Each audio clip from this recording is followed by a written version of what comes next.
My name is Paul. My question is more for the populist, progressive side. So for people who are skeptical about too many government programs and being dependent on government healthcare and government-funded education and are fearing sort of losing their independence and freedom of choice, someone who is more moderate like me, who has left the Democratic Party and become an independent because I don't particularly relate with a lot of these ideas, how do you win me back? You know, by the way, you're an independent, but of course all independents are not created equal, right? I mean, there's a whole broad range of independents, some of which are, again, to the left of the Democratic Party, some are to the right of the Republican Party.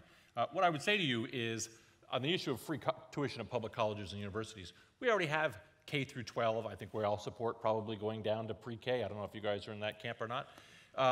So we have an arbitrary deadline where once you get past 12th grade now, we cut you off. We didn't used to, by the way, in New York State and California and other places, you didn't used to get cut off at 12th grade. That's an arbitrary thing that's been put in. I know Steve doesn't want his kids getting a free ride, but if his kid shows up in first grade, he's going to get a free ride. That's just the way we work it in this country. We have universal secondary, primary, and early education, and hopefully it's earlier. There's no reason why we can't have it for undergraduate school or even graduate school. There's not, our European allies do, in many cases, do it that way. And what we have in this country is a great loss of talent of young people who either choose not to go to school or come out of school greatly indebted. And there's research that shows that people have so much debt that they delay making major purchases, they delay getting married, they delay having kids, and a whole host of other things.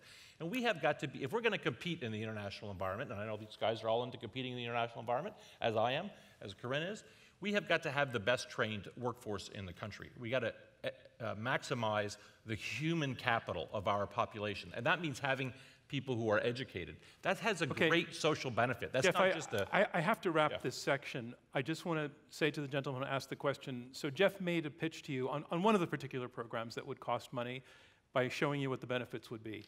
Did you find it food for thought, persuasive, any of those things? You certainly found it food for thought. Okay, interesting.